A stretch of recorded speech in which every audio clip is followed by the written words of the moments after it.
Hey everyone, this is my book review of Thinking Fast and Slow by Daniel Kahneman. So this book's really about a lot of the issues with our thinking and how we approach problems and how we think about, different situations. And so I definitely have a lot of notes on it. I think it was very eye-opening. I think this is a book that goes along very well with stuff from Talib, just like Anti-Fragile and Black Swan, which I'll be reading soon. It goes very well with other books like Strangers to Ourselves by Timothy Wilson, which I've read and highly recommend. So it's a great book, but it's a great book in conjunction because I think it provides one perspective that's very solid, but you want to try to get multiple perspectives on something as important as how we actually think and approach problems and the biases that we can make. Okay, so before I start, I had a really random thought while I was reading this. It's kind of like, why don't we have departments in universities or research where we combine two fields and provide a space for that intersection to occur? Like the departments of mathematics and psychology, looking at how people perceive math or math and numbers influence our psychology, right? I think a lot of times we think about interdisciplinary research, but the problem with that is like it assumes that people make the connection more often than they don't, right? So like if you had a specific department like for math and psychology in the title, then there's funding just for that intersection study, which I think would be really good. But the problem is, we diversify, and instead of having that, we have like hundreds and hundreds of colleges that each have their own psychology department, each do things like so. Yeah. But I think this will obviously require much more money, but having a department would explicitly make the interdisciplinary nature of that research a given, not a leap that has to be made to connect the two fields. Okay, so let's get into actual notes here. So by being repeatedly exposed to the same idea or statement again and again, you start to believe it is true, and it makes you very gullible to believing anything even distantly related to that statement if it is brought up. It's because we associate familiarity with truth, and if you don't know the source of the information but have the knowledge, you are more likely to believe it is true rather than intensely second-guessing yourself. We tend to believe anything is good and true if we have heard it multiple times because likely the cognitive effort to go the other direction and prove or figure out if it is wrong is much higher compared to just going with the consensus since everyone seems to already agree with it. This can lead us to remember things just because they're easy to remember or easy to pronounce. If they did a bunch of studies on all the stuff that I'm kind of saying, so there's like lots and lots of studies throughout the book that kind of are proving these notes that I've taken down. Yeah. When given two options, one that is complicated and other that is simple to pronounce, people remember the simple one, even if there is no difference between the names presented. If you put a question in a hard to read font, less people get it wrong because this strain activates their slow thinking mind rather than the fast one, and it makes them slow down and consider things more before answering. And an important thing to point out is this book talks about two systems, system one and system two. System one is like our intuition, really fast thinking, very automatic, happens all the time. System two is a slow, more deliberate thought that typically goes through step by step and makes much less errors than system one, but it's much slower and requires much more effort, which is important because a lot of times people are just lazy. Everybody's lazy. I'm lazy. We're all lazy. And so we don't actually want to think about it. So we just want to use whatever system one has. Okay, so the pupil of our eyes is a window into the brain. When our pupils dilate, we are interested in something or we are working very hard and focused. Otherwise, we are more in autopilot or doing things that require much less energy or focus, which is shown by a constricted pupil. They did a study of judges approving applications and realized that they tended to approve the most applications right after they had a meal, and then as they went hungry for longer, they had less desire to be as thorough and instead wanted to default to just rejecting the applications. I think this is very important because it's like, you would think, everybody's so objective. I'm super objective about everything. That would never happen to me, but like this is literally something that's very important. And all of a sudden it just happens to be whether or not, you get slotted in before lunch or after lunch, And I think something similar is like for me when I had my driving test, right? There was this kind of pervasive, it's not a myth, but it's like a pretty well-known fact that if you got a afternoon appointment with them, you would be screwed for your test because they would be more like upset by that point, more like, concerned or whatever, and then just be unhappy. But if you got a morning one, they were still fresh. And so they're kind of like nicer and stuff like that, which I thought was interesting too.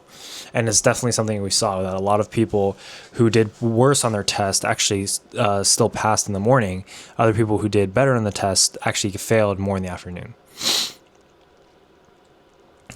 Mood affects our intuition. When we are uncomfortable or unhappy, we lose touch with our intuition and are unable to utilize it to its fullest extent.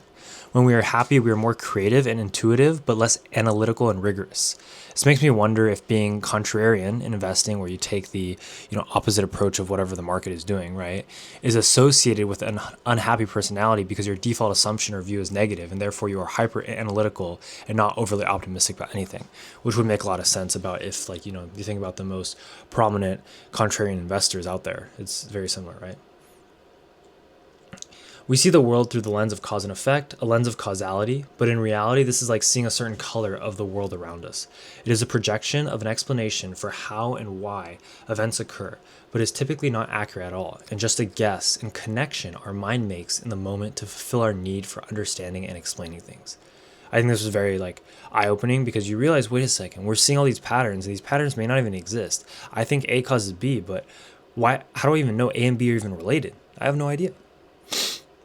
And so you really have to question kind of that fundamental part of how you view the world, because it literally may not be right. And we see this a lot of times with people. When we view the world in causality, we view it as detached from ourselves in the sense that objects in this world follow cause and effect rules. But when we do our own actions, we don't think of it like that because we have a concept of the soul, which we believe is why we do certain things. The innate desire to separate physical and intentional causality explains the widespread popularity of religious beliefs.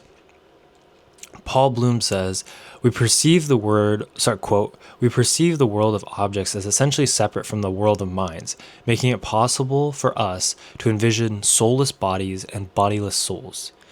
The book says, quote, the two modes of causation that we are set to perceive make it natural for us to accept the two central beliefs to many religions.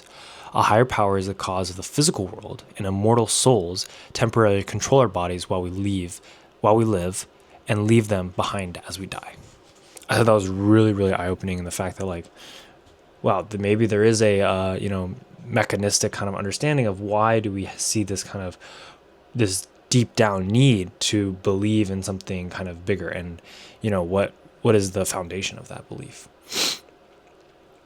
Okay, many times we incorrectly focus on causal intuition to understand a situation, which is done by System 1, when in reality we should be using statistical reasoning, which is done by System 2.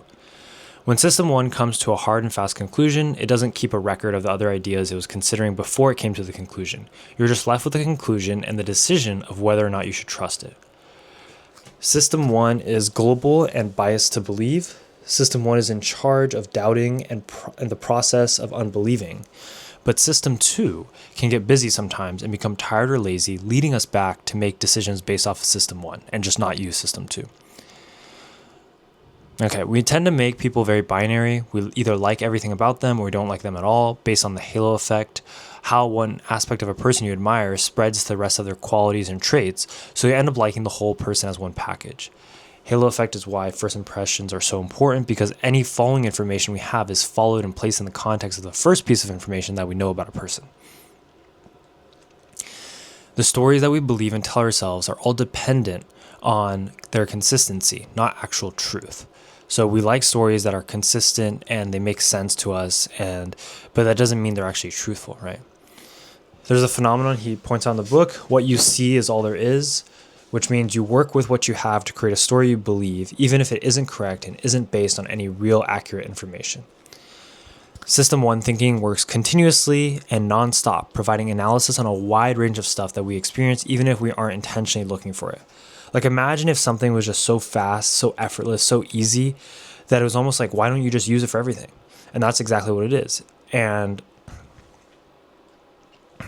there's this part where he talks about shotgun thinking. And shotgun thinking is when we go to one idea. Let's say I'm going to think about, what do I have for lunch tomorrow? And because my System 1 goes so fast, I start thinking about what I'm going to have for lunch tomorrow.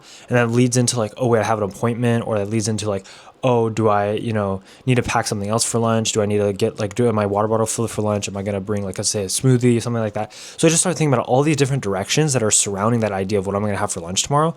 And it's inevitable because system one just goes so fast at the lightest speed, and it makes a lot of conclusions that are usually in these non-serious situations where it's okay to be wrong and to kind of misremember small things, it's fine.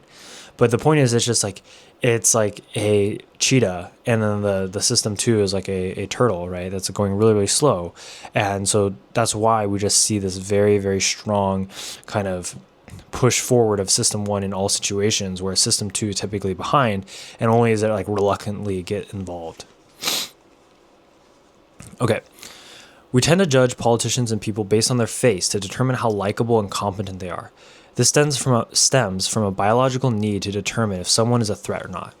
People who lack information about political candidates and who watch a lot of TV or see the candidate's face a lot will have a stronger impact and impression of them based on system one, since they have more exposure to evaluate that person's face instead of using information to evaluate them.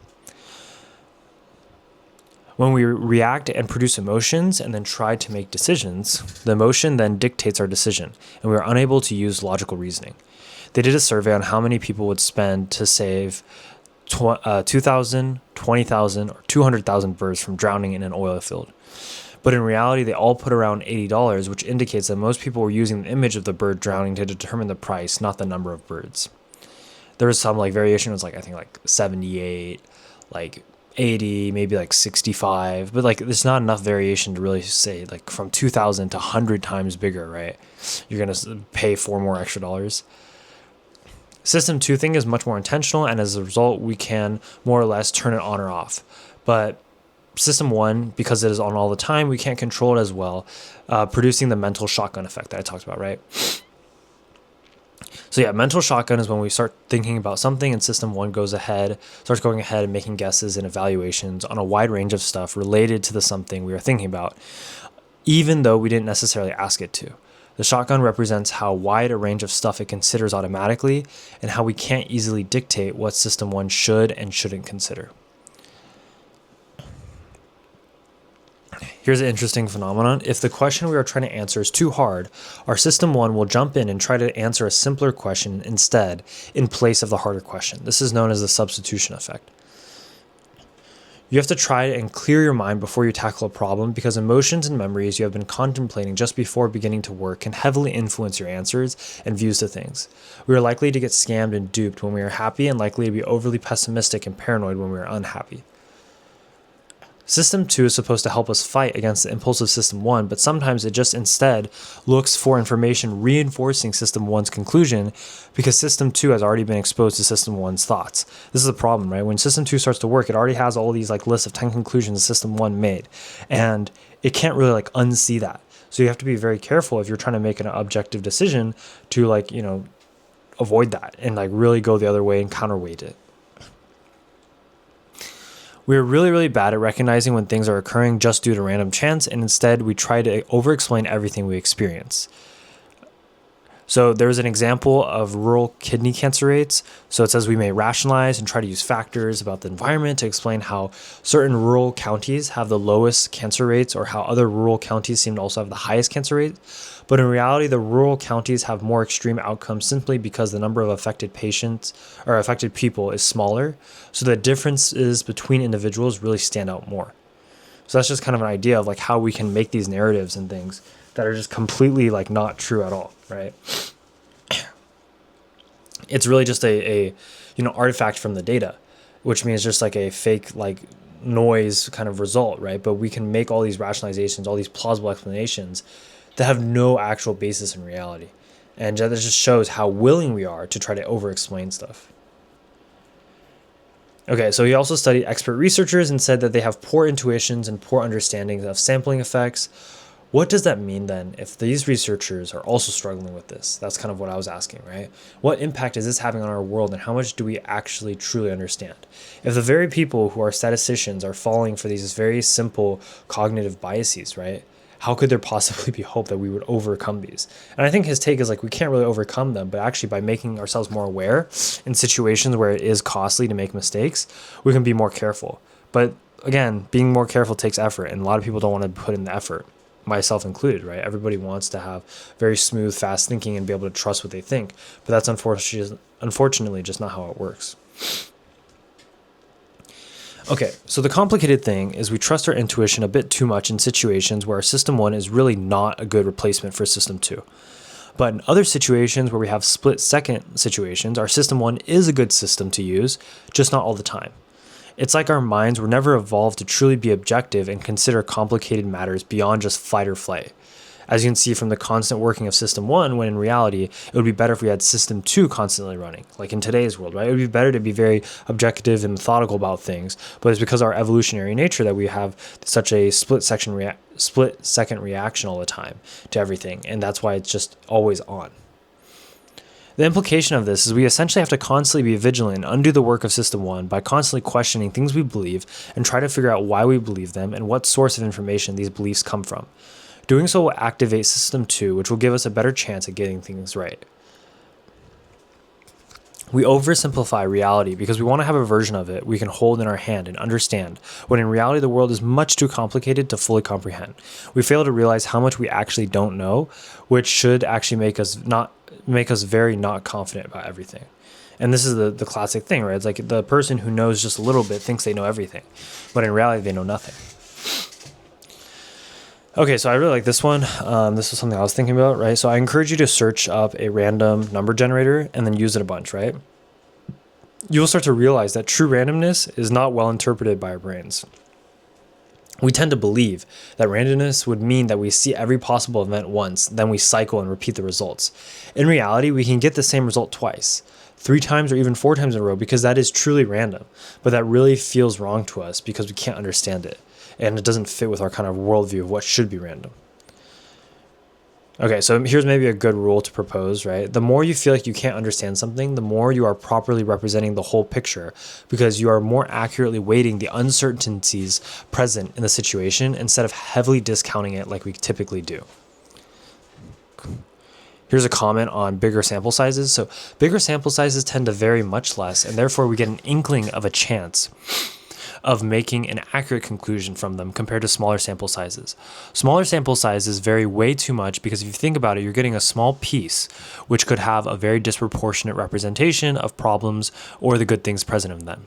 So I'm going to use an example that I kind of thought of that I think is very useful to understand this. So imagine you have these really 2 large thin pieces of bread, right? And you're going to let them mold separately. Let's assume the mold distributes truly randomly across the bread. Then let's say you take one of these pieces of bread and you cut out really small pieces from it. Like imagine cutting out really, really tiny circles, right? And then for the other piece of bread, you cut out larger circles. What you will find is for the smaller circles you cut in the bread,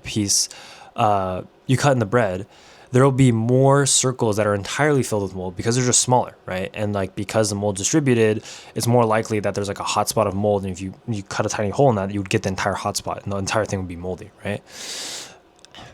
As well as those who are entirely mold free, right? And also if you have such a small like scope, then you also hit some that have completely no mold, right?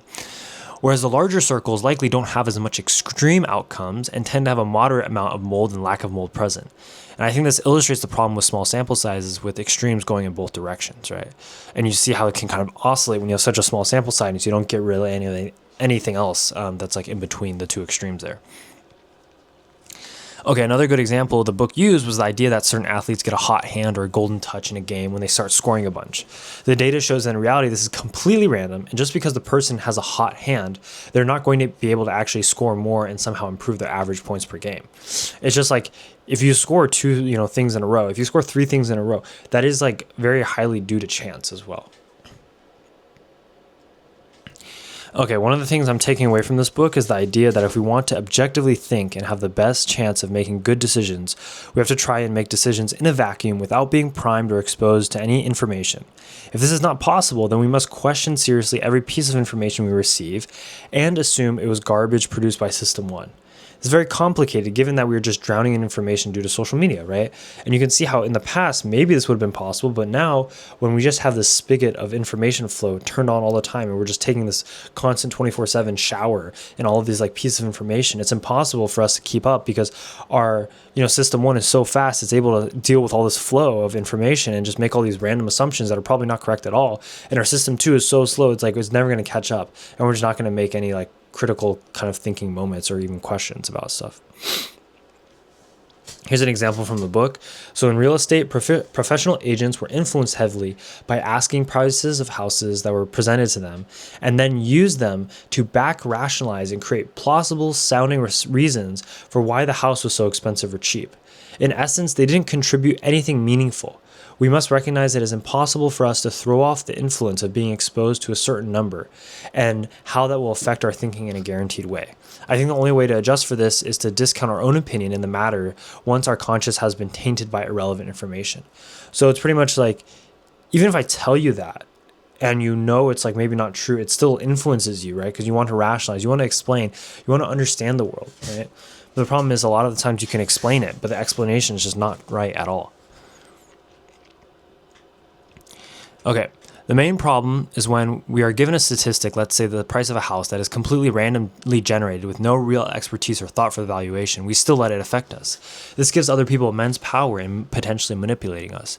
If you own a nonprofit and you put the minimum suggested donation as $20 on your website and go up from there, you'll get larger donations than if you put $5. And you would also get smaller donations than if you put $100 as the minimum, right? Because the $100 is more than 20. If you're buying something in the store and there's a sale and you say minimum 5 per shopper, more people will buy 2 or 3 of them than if you put no limit for shopper. And that means that less people would actually buy than if you put limit 10 per shopper. And this kind of realization, because pretty much what this means like, oh, whatever the frame of reference that the companies or whatever, real estate agent, anybody decides to set is the world that you operate in, right? So if there's a minimum of 10 per shopper, you would think, oh, then 3 is like good enough, or it's not bad at all, right? If they say like minimum 5 per shopper, you probably only buy like 1 or 2, right? Or if like for the donation, right, the fact that the starting donation is $100, like most people will cause them to donate more than they would otherwise. And when I kind of read this, I was like, man, today is a dark, sad day for human agency, because it just suggests that we really aren't that, independent, rational thinkers that we really think ourselves to be, And in reality, we're just a combination of all these different subtle influences that kind of lead us in one way or the other. Okay, so to fight against this influence of being exposed to information, it is best to start arguing and rationalizing for the opposite side of whatever the information you're presented with is arguing. And this will help you to better counterbalance your thinking and help to return some shreds of objectivity back into your thinking. So, if you think about it like a scale, right, and you've been tipped this one way because information present, there's no way to start from here. The only way, if you're tipped this one way because some information was given to you that makes you now biased, you have to just try to throw it the other way. And by throwing it the other way, you will kind of get closer to the middle. And that's the only way to do it. You can't like undo and purify your mind and protect it from this kind of exposure to this information. The problem with System 2 is that it works based on the memories that are brought to it, and the memories are brought to it by System 1, so there's a clear conflict of interest. So this kind of has this idea where we only search for things that support our kind of thesis, because the person retrieving the books in the back of our head that has the memories, right, that person already made a judgment call, and they're not like being objective about it. That person in this situation is System 1. Okay. So this is going to talk about how easy it is for our brains to come up with examples supporting a concept, like the idea that we are aggressive or kind shapes how we think of our actual behavior. If you're asked to come up with 20 instances of yourself being kind, you may struggle at the end. And because you struggle to find more at the end, this will result in you believing that you must not be that kind because of the fact that you're struggling to think of more things, which we can see is a completely wrong way to think about it and approach the situation of trying to figure out if you are a kind person. But if I ask you to only find 3 examples, it's very easy to think of them, and therefore you will consider yourself to be more kind of a person. We become less confident in decision we have made after being asked to produce a bunch of arguments to support it. This can be a problem if we have an informed unconscious, which is directing us in the correct way, which then our conscious mind then decides to overrule incorrectly because we can't properly rationalize the choice we made.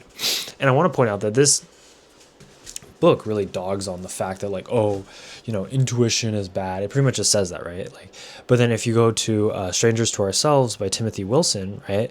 He really points out that intuition is really good sometimes. And the truth is more in the middle. But the point is like your intuition is only useful if you're informed.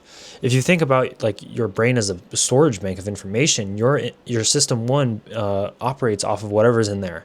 And if there's nothing in there, your system one is just throwing, spaghetti at the wall, just doing whatever it can to make up random predictions. But if there's actual information in there, your system one can get pretty good. And that's why you see people who like, lots of examples, like a firefighter who directs everybody to leave the house and seconds later it burns and like collapses, and it's because like his ear picked up some very subtle noise, or he realized the room wasn't warm or something like that. And so like all of that, like that's kind of an example of intuition actually being very helpful, but it has to be informed intuition. Okay, so when you provide a reason, even if it's fake, for why you're struggling to come up with examples to prove your point, the effect then of this struggling no longer links towards making yourself think you are not kind or that you are not confident in your decision. So therefore, being aware of such a process and influencing your decision making should remove the impact of this effect on your explanation or view of yourself and decisions. When you frown, you activate system 2 more. When you smile, you don't activate system 2 as much. So maybe the idea that unhappy, contrary, and pessimistics are more realistic and accurate could be true. Okay, so availability heuristic, the thing that like, oh, we only use information that's available to us, he argues in the book is better described as unexplained unavailability heuristic, which just means that there's a lot of stuff we don't know and we can't access, and like, we're unable to access it, and because we can only access the stuff we access, that's why we have the conclusions we have. Okay, system 2 can reset system 1's expectations such that it is no longer surprised by certain things that would typically surprise it in the past. The ease at which instances come to mind is a system 1 heuristic and is replaced by a focus on content when system 2 gets more engaged.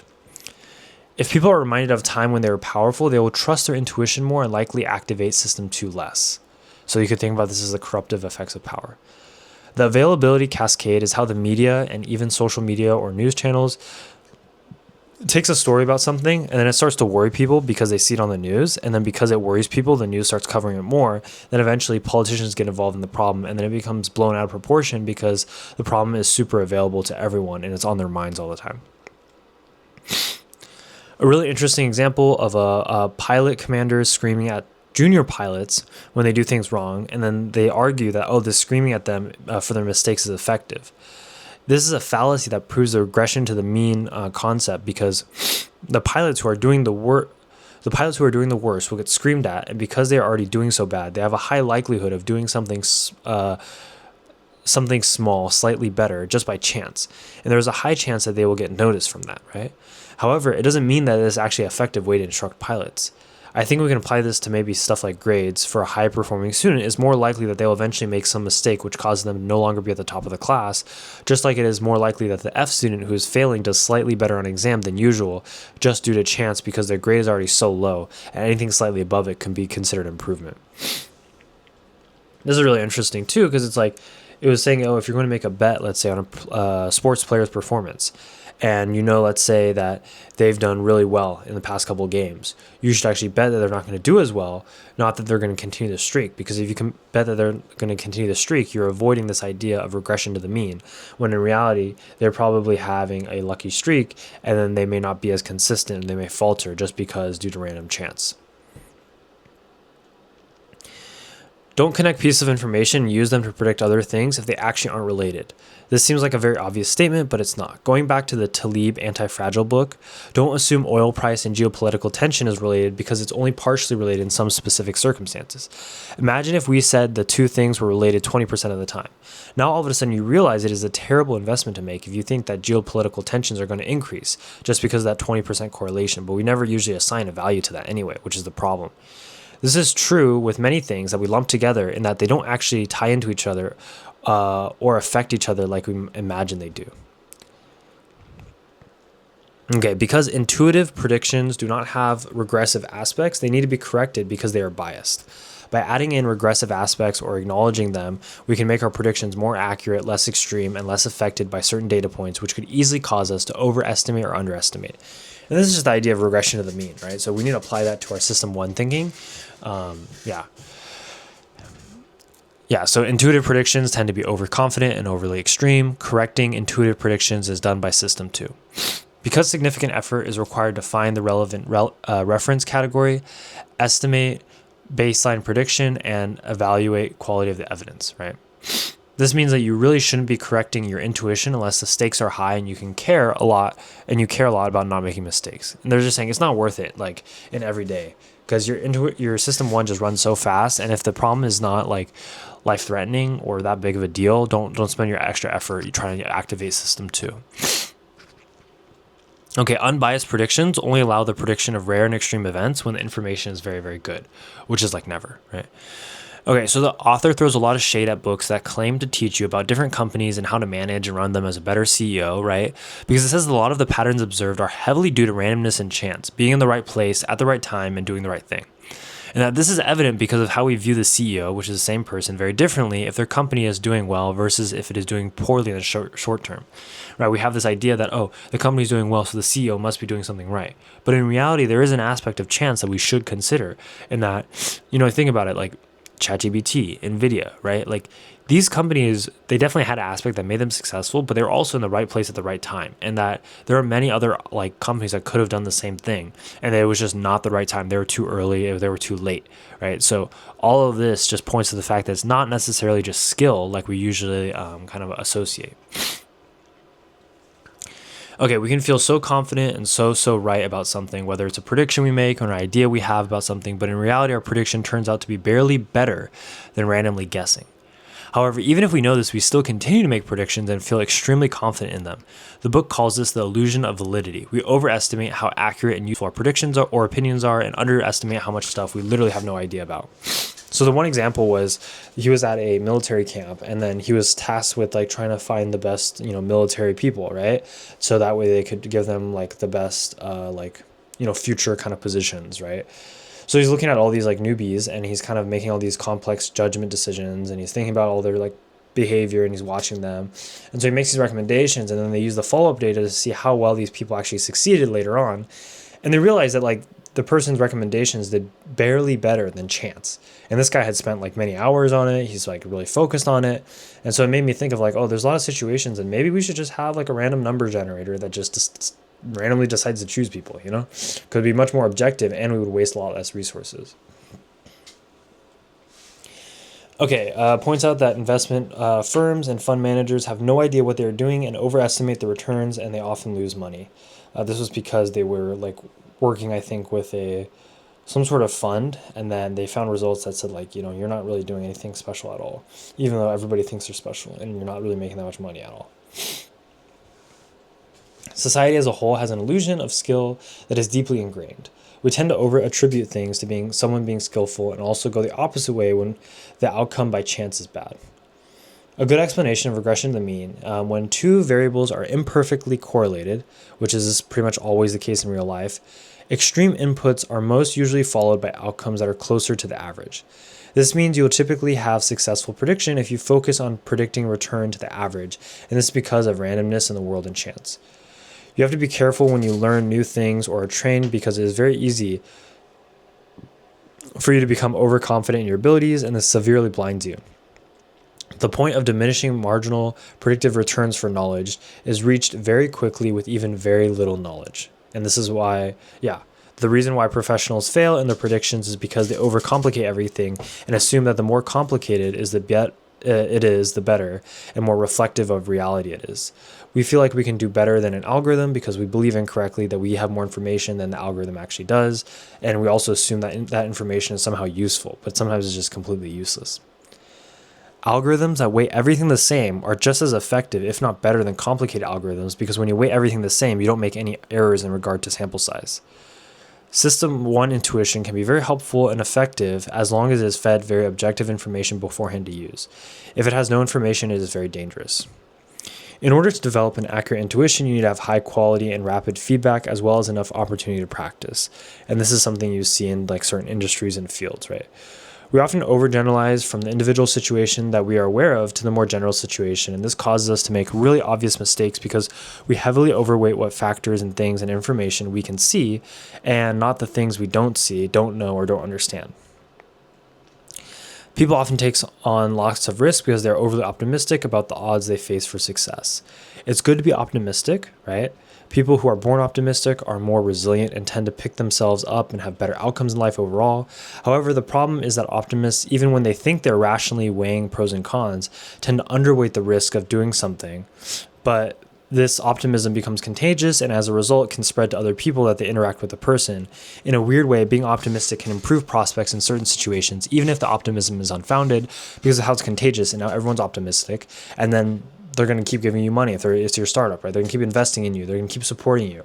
So it's kind of a weird thing that happens. A good way to overcome the excessive optimism is to do the following experiment. Gather decision makers together in a room and tell them to imagine that they're in the future and the plan they're making implemented and actually failed terribly. Then tell them to write a paragraph describing why and how the plan failed.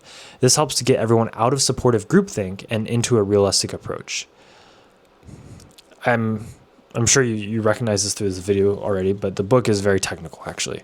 It started getting increasingly technical towards the end, and I think I have a thick skin for reading kind of complicated books, but yeah, this is probably not for the faint of heart, you know. Okay, when we are faced with an uncertain situation, having a rich and vivid representation of the outcome reduces the role of probability in our evaluation and makes it less important. Denominator neglect represents how we overweight certain low probability events, like rates of adverse events that could be transferred from a vaccine. When it is framed as 1 in 100,000 people get this adverse event, we only focus on the one, how that person could be us. This will happen no matter how many people there are and how low the probability is. This can lead us to make very irrational decisions to avoid such small, minute risks. But at the same time, I feel like this goes against the idea of a black swan by Taleb, where we actually suck at predicting really rare events. I don't know if this is like a situation dependent thing or not. Okay, he finally addressed it. He says, as long as you can think of a rare event, you will likely overweight its probability. However, if you struggle to think of rare events, you're not going to overweight or even include it in your analysis because you aren't considering or thinking about it. He's kind of saying, if you think about a rare event, you have this memory, this idea of it, and it just fills your mind. And therefore, you start worrying about it a lot, out of proportion. However, if you don't think about it at all, you don't even worry about it enough. And therefore, that's why it's like unexpected and you get blindsided by it.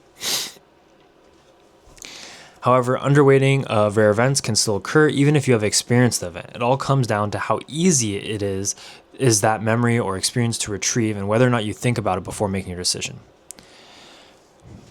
When given a small percent chance, we ignore it and don't think it is a big deal. But when giving a 1 in blank number, we overweight it significantly and view it as an issue. This can be used to manipulate our behavior and decision-making process, so a best practice is to convert everything to percentages and then make our decisions from there. A lot of times we overweight possible losses, and it would be better for us to instead take a more risk-free approach and use broad framing to more evenly weight the benefits and downsides of an action. Realize that we as humans suck at risk management means that for investments, you should just set it and forget it instead of constantly checking it. Losses are typically weighted twice as heavy as gains in our minds, even if they are of the same magnitude. There is something evolutionarily about our biology that is heavily skewed towards being risk adverse, and this can cause us to have kind of poor actions whenever we're faced with some sort of risk or loss. In line with this is the idea that we often very heavily weigh regret into our decisions. However, we should actually weight regret as a little bit less because we often employ a bunch of different strategies to self-rationalize when we actually do have a regret, why there was a certain outcome or why we took that option. So it isn't typically as bad or painful as we make it out to be.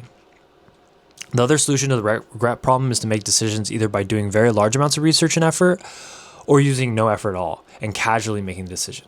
This will allow you to say either I tried my best or I didn't try at all, so whatever happened, happened. The problem is if you're kind of in that middle, because then you're like in the zone of regret because you didn't try enough, you could have done more, and it gets really complicated, right? Our memory tends to fail us by focusing on the worst of the experience and how it ended. So if we encounter a situation where the worst wasn't that bad and the end wasn't that bad either, even if the whole thing was bad, right, our memory would instruct us to do the same thing again. Our memory and learning doesn't really value duration or time, right, of the event. It only values whether something is bad or good. And then we have the last thing in my notes is a focusing illusion, where nothing in life is as important as you think it is when you're thinking about it, right? So this is very explains a lot about people who, fixate on one thing so heavily, and they think that this is the only thing that can possibly happen. But in reality, it's like, there's so much more to life. And so I think that's important to take that broad kind of view. I know this is definitely a lot. So if you have any questions, put them down below. Otherwise, I'll see you in the next one.